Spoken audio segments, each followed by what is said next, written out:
Kita kembali lagi di Tablik Akbar Ramadan 1431 Hijriah ya. Di segmen sebelumnya ada pertanyaan nih dari Mas Heru tadi kalau saya nggak salah. Ya, gimana kalau kita ibadah itu karena ingin dilihat orang, misalnya, atau ada perasaan lain, misalnya kita sholat tarawih, cari kecengan perempuan, cari cewek, cari pasangan, cari cowok gitu misalnya. Ada kayak gitu. Saya ingat waktu kecil sholat tarawih itu karena pengen main sarung sama teman-teman sama makan somai waktu kecil. Tapi kalau gitu terus gimana? Silakan Kiai. Mungkin ini cukup banyak juga kejadian seperti ini ya Kiai. Silakan Kiai. Iya.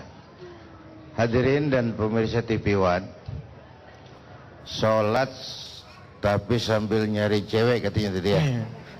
Wah tuh. Dari sisi ekonomi itu namanya kreatif. Sambil nyilem nyari ikan, nyilem minum air mau kembung. Saudara-saudara, begini, idealnya semua ibadah dasarnya itu dua. Pertama, ibadah tidak boleh dikerjakan setengah hati, main-main atau coba-coba. Yang kedua, semua ibadah dasarnya harus lillahi ta'ala. Tapi itu kan ideal. Untuk sampai ke sana orang perlu proses. Anak kita, Bu, ada yang udah sadar memang kalau diperintah orang tua wajib dikerjain. Ada anak kita yang begitu. Ada yang mikir juga, baru mau lancar kalau disuruh beli rokok asal ada kembaliannya. Ada kan anak kita yang begitu, ada kembaliannya nggak, Pak? Kita di hadapan Allah juga begitu. Ada yang memang sudah takut surga, takut neraka, kepengen surga. Ada, itu bagus. Ada yang udah nggak mikirin itu. Mau surga, mau neraka, soal nanti. Yang penting Allah ridho, yang penting Allah terima cinta kita. Itu tingkatan yang untuk sampai ke sana perlu proses. Karena itu, saudara Heru, nggak apa-apa kalau itu proses awal. Tapi jangan terus-terusan sampai tua begitu. Udah aki-aki, terawih ke masjid masih nyari cewek.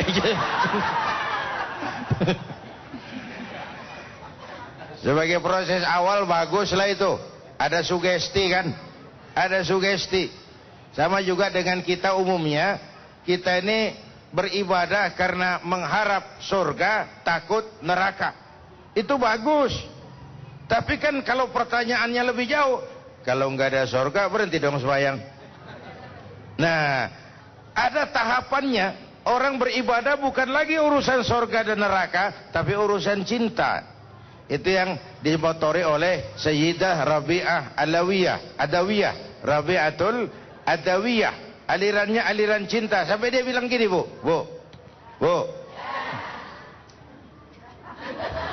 Rabi'atul Adawiyah bilang begini, Tuhan, kalau saya menyembahmu karena mengharapkan surgamu, jauhkan saya dari itu. Kalau saya meninggalkan maksiat karena takut nerakamu, campakkan saya ke neraka itu. Tapi kalau saya ibadah kepadamu karena saya cinta kepadamu, maka terimalah cinta saya. Itu namanya orang beribadah karena cinta. Cinta Allah, mau surga mau neraka itu belakangan. Cinta dulu diterima enggak sama Allah. Sehingga Rabi'ah dalam sebaik syairnya bersenandung begini. Rabi'atul Adawiyah ini perempuan, menjanda sampai meninggal karena mempertahankan ibadahnya kepada Allah. Katanya Rabi'ah ini dalam sebaik syairnya bilang begini, walaitaka tahlu wal hayatu mariratun, biarlah hidup ini pahit asal engkau tetap bersikap manis ya Allah. Walaitaka tardha wal anamu ghadibu, biar orang semua enggak demen asal engkau senang ya Allah. Idza kana minkal waddu fal kullu hayyin, kalau ada jalinan cinta kepadamu semua urusan gampang ya Allah. Wa kullu ma fawqa turabi turab, yang ada di atas tanah, tanah semua. Oh, kalau udah sampai ke ini, yang ada di atas tanah, tanah semua. Nih, tanah nih. Tanah lempung. Yang ada di atas tanah, tanah semua. Kekagumannya sudah pulang hanya kepada Allah Subhanahu wa ta'ala. Jadi itu jawaban atas pertanyaan saudara Heru tadi. Baik. Nggak apa-apa kalau itu sebuah proses awal. Cuma atasi terus sampai muncul sikap lillahi ta'ala. Iya, iya. Oke. Kalau orang yang misalnya dia ibadah karena ada atasannya, misalnya dia di satu instansi kepala dinasnya ikut sholat, dia jadi aduh nggak enak nih sama atasan saya, dia ikutan sholat juga. Itu kan cukup banyak kayak gitu, Kiai. Itu gimana? Udah Ya, umur, bilang, udah sepuh ya. Silahkan, Kiai. Iya, saya bilang tadi secara ideal memang nggak pantas beribadah karena ada atasan. Idealnya nggak boleh. Tapi kan tiap orang tahapannya nggak sama tuh. Terimalah itu sebagai sebuah proses awal. Ya. Begini, yang gampang dah, Bu. Bu, anak kita begitu lahir, apa makanannya? Air susu ibu. Susu ibu. ASI, ya. Gedean dikit, pisang. Gedean lagi, bubur. Ada proses tuh. Ya. Udah gede bener, nasi. Udah gede banget, nasi padang. Jengkol. Oh, jengkol. Tapi kalau begitu lahir dikasih jengkol, teler tuh anakku. Ada proses. Iya. Baik ya. Jadi ini proses buat semuanya. Silakan nih, siapa yang mau bertanya nih? Ya, silakan Mas. Nama dan langsung pertanyaannya apa? Assalamualaikum warahmatullahi wabarakatuh. Waalaikumsalam warahmatullahi wabarakatuh. Kenalkan, nama saya Muhsan Huda. Saya dari Kedoya.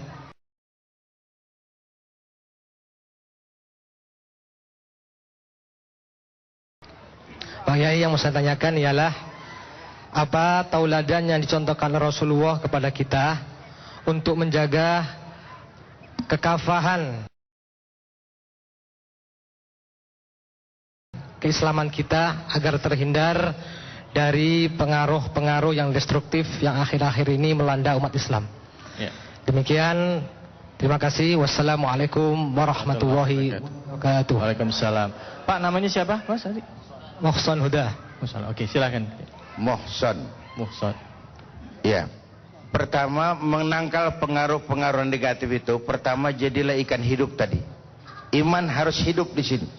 Kalau ikan sudah hidup, lepas dia di air laut yang asin, berendam di sana, nggak akan ikut jadi asin.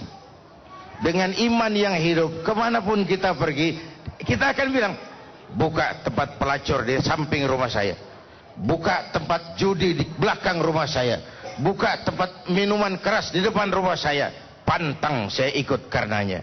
Ini kalau imannya hidup. Kalau iman mati, bukan pantang, nyari. Gimana tempat mabuk ya? Nyari. Tapi kalau ada iman, kita nggak akan mudah terpengaruh oleh lingkungan. Nah, baginda Rasul memberikan contoh itu. Lahir di tengah masyarakat berhala, nggak ikut nyembah berhala. Lahir di tengah masyarakat jahiliyah, nggak ikut jadi jahiliyah. Berbisnis, nggak larut jiwanya mencari keuntungan dengan menghalalkan segala cara. Ini sebuah potret bagaimana kita membangun kepribadian, tidak larut oleh situasi dan kondisi. Tapi memang sekali lagi, makin hebat lingkungannya menguji keimanan kita, makin mantap iman kita. Contoh, puasa di Jakarta sama puasa di pesantren di kaki gunung, insya Allah pahalanya lebih besar di Jakarta kalau sama ikhlas ya. Kenapa? Pesantren di kaki gunung kita puasa, siapa yang mau godain? Nggak ada, semua pada puasa juga. Di Jakarta kita puasa, warung saban pojokan buka, tulisan gede, hormati orang puasa, di bawah yang makan biasa. Ini lingkungan sangat besar pengaruhnya. Jadi oleh karena itu, ya pejuang itu kan kelihatan kalau ketemu musuh. Kalau nggak ketemu musuh, semua orang bisa ngaku jadi pahlawan, bisa ngaku jadi pejuang. Tapi saat ketemu musuh, disitulah kelihatan nilai kejuangan kita, nilai kepahlawanan kita. So, iman baru kelihatan kadarnya kalau dia sudah berhadapan dengan ujian dan cobaan. Saya kira itu. Baik, terima kasih banyak Kiai. Nanti kita akan lanjutkan lagi temanya, akan kita bahas. Dan buat Anda pemirsa, silakan yang menantikan kuis, sabar. Anda nanti bisa menghubungi kami dengan telepon 0213103567. Merupakan kuis persembahan dari Wali Topohan. Jangan kemana-mana, tetaplah di Tabligh Akbar Ramadan 1431 Hijriah.